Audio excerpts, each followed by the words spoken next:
नाज़रीन, टंडोजाम में मेहरान टीवी ते नकली ज़रई दवाउन की खबर हलण खां पोइ ज़रई तोसी खाते जे डीजी नोटिस वठी छडियो। डिप्टी डायरेक्टर अमीर बख्श आलमानी मुख़्तलिफ़ दुकाननि ऐं गोदामनि ते छापा हणी ज़रई दवाउन जा सैंपल वरिता आहिनि। ॾिसूं था इमरान अली सोहो जी ही रिपोर्ट।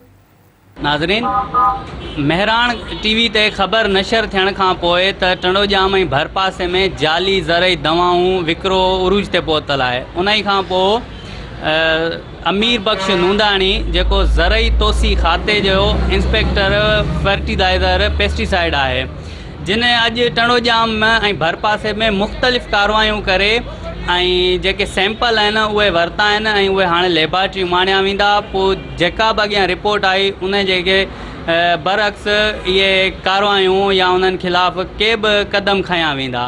अचो त हिते असीं ज़रई तोसी खाते जे अमलदार सां ॻाल्हायूं त हुननि जो हिन बारे में वधीक छा चवणु आहे।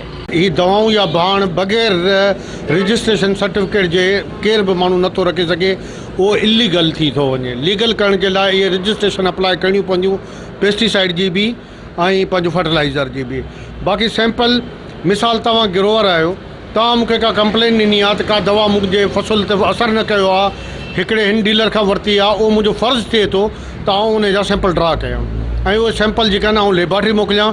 उन जो नतीजो जीअं मुंहिंजे हथनि में ईंदो उन्हनि ते कानून मुताबिक़ कार्रवाई कई वेंदी। गवर्नमेंट ऑफ सिंध जे तरफ़ां असांखे टारगेट मिलियल हूंदो आहे, जंहिंमें तक़रीबन सॼे जनवरी खां वठी दिसंबर ताईं टारगेट हूंदो आहे ज़रई दवाऊं ऐं भाणनि जे सैंपलनि जे बारे में। अल्हम्दुलिल्लाह हींअर ताईं लॉकडाउन जे हूंदे बि ऐं 90% सैंपलनि जेके आहिनि से अचीव करे चुको आहियां। तव्हांजे टीवी ते ख़बर अचण खां पोइ आउं हिते अॼु आयो आहियां।